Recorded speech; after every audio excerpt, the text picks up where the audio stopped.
What's happening, everybody? Justin, Bridgewater's finest on YouTube, Blockbuster_guy on Twitter, and welcome to week 17 of my weekly CFL football pick show for the 2024 CFL season. And look, we are a few short weeks away here from careening recklessly into the CFL playoffs. The East and West semifinals are going to be here before we know it, and your boy is back on track. 8-4 in week 16. Originally, I thought it was 7-5, and then realized I was doing bad math. I actually got a total that I thought that I had missed. So, 8-4 across all the picks. Only 2-2 straight up, but 3-1 on both of the betting picks against the spread and over-under. My over-under is now 7 games over 500, which for me feels like a miracle some years.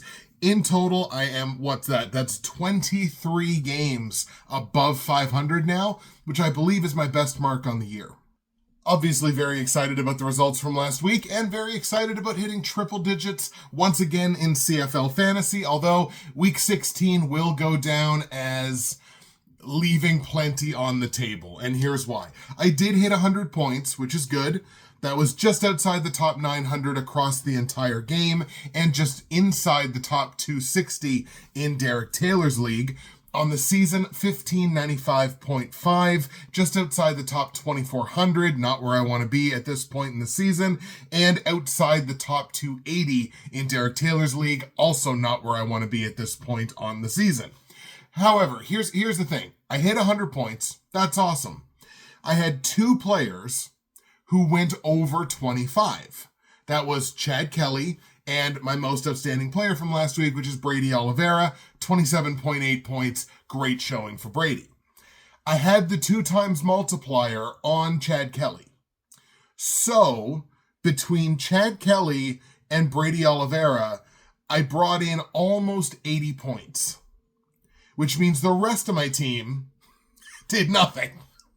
Like the other 5 members of the team accounted for like 20 points. And I think I played the Stamps defense for some reason, and they got me like -3. So, boy, it was just like, what could have been this week with having, I had 2 players that were on like the CFL like fantasy team of the week. So there was a couple of really good choices in there. The rest, not so much. And that was really underscored by the fact that I didn't catch in time that Greg Bell didn't start last week. James Butler was back. So I had a DNP locked in my lineup. So that just goes to show it was a week of what could have been. Our 4-game schedule here in week 17 kicks off with a rematch from last week between the Elks and the Bombers, this time that game taking place in Winnipeg. We got the Hamilton Ticats on the road in BC taking on the Lions. We've got the Ottawa REDBLACKS in Saskatchewan taking on the Roughriders, and Montreal is in Toronto taking on the Argos. Is that a preview of the East Final? League-wide, there's been some adjustments to a lot of the trends that I've been talking about on this show over the last month or so. No real significant betting edges, really one way or the other, over the span of the last 30 days. But if you kind of go a little smaller than that, we do see some things that have kind of emerged. 3 straight favorites covered at the end of last week, which actually snapped a run of 9 of the previous 11 games being covered by the underdogs. So again, we had 3 straight favorites, but prior to that, in the 11 games prior to those 3 favorites, 9 of the 11 underdogs covered that number. A bunch of them actually won those games straight up. It started immediately after Touchdown Pacific. So after that point, Vegas started getting eaten alive. But the end of last week may be heralding a hot streak here for betting favorites. We'll have to see how the cards fall. Let's take a look at that first game, the Edmonton Elks in Winnipeg taking on the Bombers. As I mentioned off the top, this is a rematch from last week. This was actually the game that closed last week, and now it opens this week. So these 2 teams play back-to-back, boom, boom, very little time in between the games. That was a game that the Winnipeg Blue Bombers won 27-14, exploding for 17 points in the 4th quarter, including touchdowns from Brady Oliveira as well as Ontario Wilson. And they held Elks quarterbacks, plural, we'll talk about that in a second, to under 180 yards passing in total in that game. Trey Ford obviously benched in this game after throwing 2 interceptions, and the teams combine to run for 361 yards rushing on 46 carries and a pair of Brady Oliveira touchdowns. And honestly, I really want to focus in on that Trey Ford benching because it's not like he was having a good game. He wasn't. 2 interceptions. He was not having a good game. But we're looking at him as a young quarterback, which is what he is. Very inexperienced. He's only 26. He might still have a decade doing this. So as a young quarterback, the growth of Trey Ford is not aided by the continuing lack of commitment to him. It's not about, is he having a good game or is he not? And if he's not having a good game, maybe we need to bench him for the other guy. That's how you kill confidence. You build confidence by saying, look, you're the future. We drafted you 8th overall for a reason. You're the guy. If you have bad games, I need you to dig your way out of it. And immediately benching him for McLeod Bethel-Thompson, and again, no heat on MBT. This is not about him. But when you bench him when he starts to struggle, you're not building the player's confidence. If he's the guy, you got to treat him like the guy. On the Bombers side of things, they definitely have the guy. The Bombers team have a lot of guys. They have a lot of guys who are the guy. Winners of 6 straight games now, in which they're also 5-1 against the spread, so they're really covering their spreads, and just 1-5 to the over, which means not a lot of points being scored in those games. That's a reflection of the fact I think they're only 2-12 to the over on the season entirely. The message here is clear. Our defense is still miles better than you, and it doesn't matter what you do. So we definitely know the Bombers' mantra coming into this game. What we don't know is which quarterback is it going to be. I mean, you benched Trey Ford last week. Are you going back to him to start him again this week? Is he still hurt? Is McLeod Bethel-Thompson getting the start? I need to know the quarterback before I fully kind of embrace the possibility, especially of an upset here, because the Bombers are fairly strong favorites. I think it's -4.5. We'll go back and check in a second. It does still feel like Edmonton is a ways off here. I talked about it last week, how like this is the litmus test to tell if they're really for real. It does kind of feel like they're still a ways away, if in nothing else, the decision-making process. So we certainly have to go with the Bombers here at home. Let's take Winnipeg to win their 7th consecutive game. Bombers beat the Elks in Winnipeg. On the line, as I mentioned, they are 4.5 point favorites here at home. I'm going to take them to cover that number. They just, beat this team by 13 last week, so 4.5 feels like a fairly solid number. Let's cover -4.5 for Winnipeg. Total in the game, 49.5 points. I think this stays under. Edmonton's defense is still the 2nd most efficient defense in the CFL over the last month, second only to Montreal. Winnipeg is the 3rd most efficient defense. I get the feeling this might be a bit of a defensive battle, so give me the under on the 49.5 point total. I'm going to go like 26-17. Still a 2-possession win, a little bit closer. Hopefully Edmonton gives Trey Ford a bit of a longer leash. He unquestionably gives them a higher ceiling on the offensive side. So 26-17 is my final. Bombers win, Bombers cover, under on the points. Let's go to BC now, where the Ticats are in town, and the Ticats weathered storms at the end of the first half and the end of the second half last week to walk off the Toronto Argos, beating them for the 3rd time this season on the back of 6 made field goals by Mark Leggio. In fact, he accounted for 20 of the Ticats' 33 points in this game between field goals and extra points. They walked them off with no time left on the clock. James Butler making his return, having a very James Butler game, touching the ball 17 times for 102 all-purpose yards. Bo Levi Mitchell had a big game in that game as well, and while the defense, I think, still left some things on the field and still has obviously some things to clean up. I mean, they allowed 139 yards rushing as well as 2 rush touchdowns in that game. They also allowed a 100-yard receiver. I believe that was Tavares Daniels. So they did leave some things out there.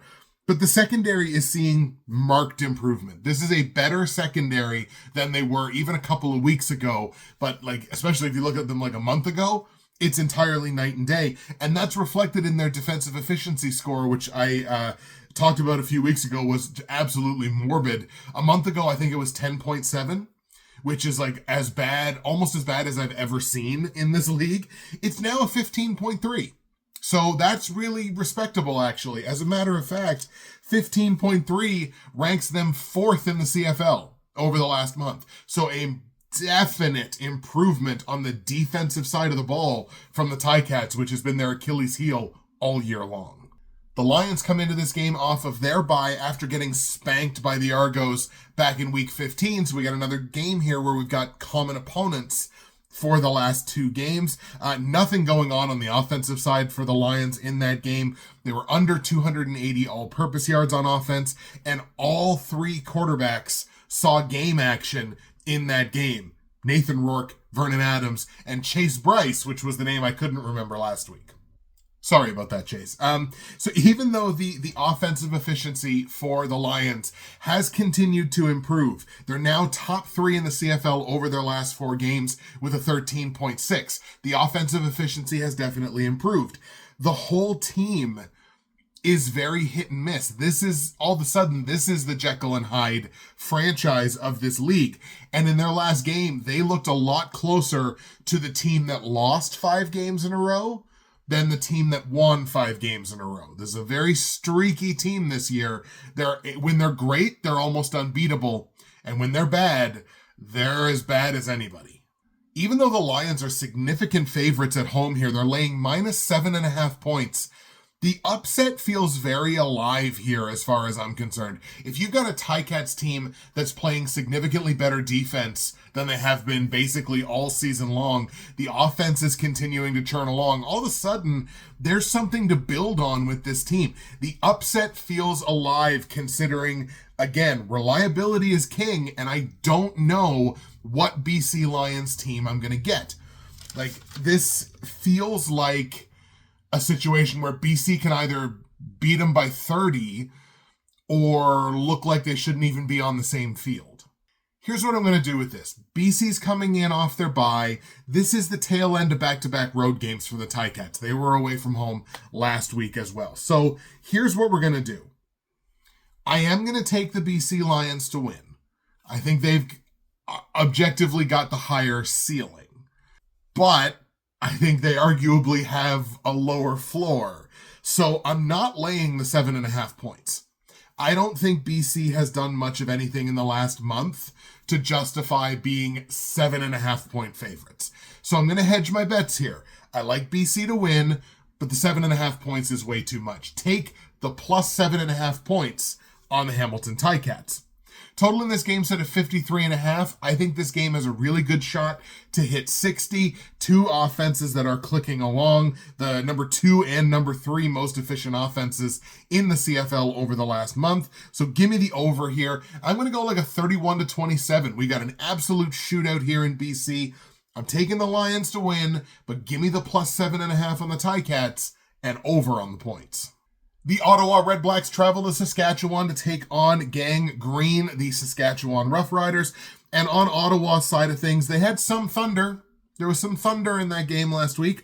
287 yards passing combined between the 2 quarterbacks. Also at 5.7 yards per carry on the ground. So again, we were kind of wondering about the REDBLACKS run game after letting Raquel Armstead go. They had 5.7 yards per carry. That's a pretty darn good game on the ground. So they had some thunder, but virtually no lightning in a game where Drew Brown is injury benched. They say, oh, he's got an ankle injury.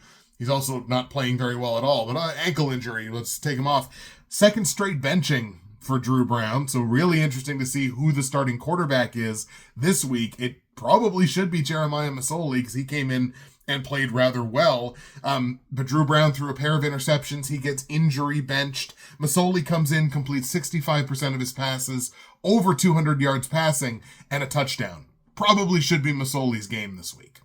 But we don't know that. We don't know who the quarterback is going to be. And on a day where the defending champs, this was a game against Montreal, the defending champs were very beatable. And we're going to talk about that when we talk about the Owls. They were very beatable in this game. It's a failure to not only have 11 penalties for 137 penalty yards. You knew I was going to say something about that. They didn't only have that. They turned the ball over 3 times. They were 30% on second down. You can't let an opportunity like that. Montreal gives you very few beatable opportunities. That was one of them. Ottawa handed that game over. In Saskatchewan, apparently, I owe the Riders an apology. No sooner had I called the Riders out last week for having no identity in the run game if AJ Ouellette wasn't in the game. I said that on the show last week. They were like, oh, by the way, here's Raquel Armstead. So they signed Raquel Armstead like a week ago. I don't know how that kind of slipped under my radar. I don't think I knew that. Or if I saw it, I registered it and immediately out of my brain it went. He explodes for 207 yards rushing on 25 carries and now gets an opportunity against his former team. The stories write themselves. I believe as well Armstead set a CFL record for most rushing yards in his debut with a new team. On the flip side of that was a Riders defense who got gashed for nearly 14 yards per carry in their game last week, including a 69-yard rush touchdown to Tommy Stevens, the backup quarterback, in short yardage. So they are the least efficient defense, are the Riders, in the entire CFL over their last 4 games. So this Riders defense is kind of starting to collapse in on itself. They need to find some answers, and quickly. This is our first of 2 games this week that may be slightly impacted by the weather. It's not going to be precipitation in this case. We're talking about swirling winds, gusts of between 15 and 20 miles per hour, which is enough to impact the pass game, especially in an open-air stadium. So I expect Masoli to start. I do expect the pass game to be somewhat limited, and here's my full expectation, which is that the Ottawa REDBLACKS are limping towards their bye next week. This is the REDBLACKS' 8th consecutive game. They finally get a break next week. This team is objectively not the same team it was a few weeks ago. Give me the Riders in this matchup, man. Not just because they're at home. The rest discrepancy is there. It is big. So I really like the Riders in this spot. Give me Saskatchewan to get the win over Ottawa and for Raquel Armstead to have himself a big game. On the line, the Riders are laying -3. I have no problem laying those points on Saskatchewan. Let's take -3 on the Riders. And again, I understand the problems with the defense, but I think if it was against an offense that was going to be better able to make them pay for those deficiencies, then I'd be a little more concerned about it. But as of right now, I am not. Total in the game set at 51.5 points. No reason not to hammer an over on this.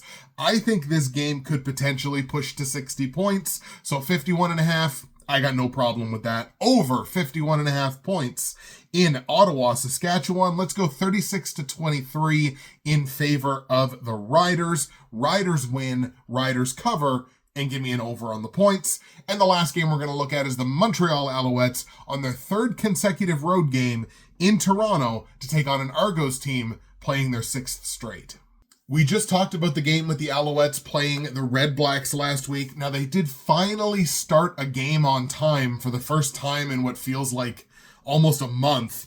They rode a 20-6 halftime lead to a win that clinched a home playoff game for the Alouettes. They have not clinched the East Division yet, but they have clinched a home playoff game, which is good for them. I don't think we're going to have to start worrying about resting players just yet, because it's not like they've clinched the first round bye. This was a game where the Alouettes relied very heavily on their defense, allowed only 305 total yards in that game to the REDBLACKS, and relied on them so much they even relied on them for some offense, including a pick 6 off of Drew Brown. In Montreal, as I said, this is still probably the best defense in the CFL. However, the offense has been subtly struggling over the last few weeks, have now scored 27 points or fewer in 5 consecutive games, have the Alouettes, And to kind of shine a bit of a spotlight on Cody Fajardo in particular, he now has a stretch of his last 4 starts, which dates back to week 5 because he did have the injury there mid-season. But over his last 4 starts, he only has 1 multi-score game. So he has only had 1 multi-score game since all the way back in week 5. So Cody Fajardo has not been lighting things on fire since he came back from the injury. You got to wonder if there's still some, lingering struggles there from the injury. On Toronto's side, once again, they cannot find the formula to beat the Hamilton Ticats. This time they get walked off, despite some great play in the red zone. And it's some of the most important plays in every single football game is what happens inside the 20. They were 3 for 3 in the red zone, were the Argos in this game, and they forced Hamilton to just 2 for 6. So on both sides of the ball, the play in the red zone was really solid for the Argos. It just wasn't quite enough to hold on and win this game. Chad Kelly did account for 3 total touchdowns. And 2 of those 3 touchdowns came in the run game. And we're going to talk about, once again, a second straight successful effort for what I call this blended rushing attack that the Argos have employed over the last 2 weeks. 23 carries as a team, spread fairly evenly across 4 different runners. I think everybody that had a carry in this game had, at least 4.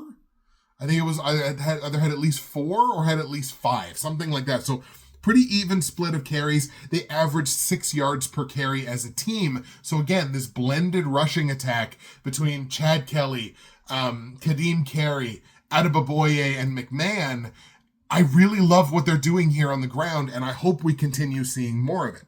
However, the defensive efficiency freefall is real for the Argos over the last 4 weeks. They've gone from an 18.1, which is good, to a 13.4, which is not nearly as good. This is another game where some strong westerly winds could have an impact on the pass game. Again, kind of in that 15 to 20 mile per hour range between gusts and even some sustained winds. So that could play some havoc on the pass game here as well. I expect a ton of run on both sides of this game, from Montreal and from Toronto. And in a situation like that, where the points are probably kept to a minimum, we're talking about longer drives, probably more field goals than touchdowns. I think we're going to have to lean on the better defense in that case, because if it winds up being a low-scoring game, we're going to lean on the best defense in the league. As a matter of fact, we're going to do this. I am going to lovingly refer to this game as the Noah Boso game. So Noah runs a CFL content empire called Between the Goalposts. You've probably seen Noah in my comment section over the last couple of weeks, actually probably even dating back longer than that. Noah is like a special teams savant. Like, this dude loves his special teams, especially his kickers and his punters. Just loves special teams as a whole. So I'm going to call this the Noah Boso game. I'm going to give this a final score of 26-19. And I'm doing that specifically because that's going to be 4 field goals on each side, as well as some extra points. So this is going to be a kicking clinic in this game. It's the Noah Boso game. It is here for real. Shout out to Noah and check out his stuff. I'm sure he'll be in the comments, or go back in the last couple of videos, or go on Twitter, look for Between the Goalposts or at Noah Boso. Check out his stuff. He is awesome. We're going to take the Montreal Alouettes here to win this game in Toronto, even though the Owls are on their 3rd straight road game. Again, it kind of offsets with the fact that Toronto's played 6 consecutive. So let's take the Alouettes to get the win over the Argos. On the line, Toronto is taking +2 here as a marginal home dog, which I was kind of like, do I take the upset here? But I don't personally see it, at least not in the context of this game. So let's lay the -2 points here on Montreal. I like them to win. It's a small price to pay. Total in the game's at a 51.5 points. I already said my final score here is 26-19. That's only 45 points. Fairly strong under here. Under 51.5 points in Montreal, Toronto. Some CFL fantasy insights for this week. I think I'm going to be loading up fairly heavy on Saskatchewan Roughriders this week. I'm expecting a lot of points out of them. Probably load up on players in that Hamilton BC game as well. Quarterback, I might look at Trevor Harris. He's been playing pretty clean lately. Could possibly look at Bo Levi Mitchell, could possibly look at Nathan Rourke. It'll kind of depend on some pricing there. Might look at some Bombers, especially in terms of the run game. I think I'm just like staple Brady Oliveira to my roster, try to staple Walter Fletcher to my roster as well. But I'd also like to try to get Raquel Armstead in there, especially if it turns out that he's going to get the start. All right, that's the show, and those are the picks for you, folks. We'll go over them here with you one more time. I've got the Winnipeg Blue Bombers beating the Edmonton Elks for the second straight week, 26-17, laying the -4.5 on Winnipeg, under the 49.5 point total. I got the BC Lions beating the Hamilton Ticats barely, 31-27. I'm taking the +7.5 points on the Hamilton Ticats in a game that goes over the 53.5 point total. I like the Saskatchewan Roughriders to fairly comfortably beat the Ottawa REDBLACKS. We're going 36-23 in that game, laying the -3 on the Riders in a game that goes over the 51.5 point total. And I got the Montreal Alouettes in Toronto beating the Argos 26-19 in the Noah Boso game, laying the -2 on Montreal, taking under on the 51.5 point total. Ladies and gentlemen, enjoy the games here in Week 17. We've only got a scant few weeks of CFL regular season left before it's time for the East and West semis, #CFL playoffs. It's going to be here before you know it.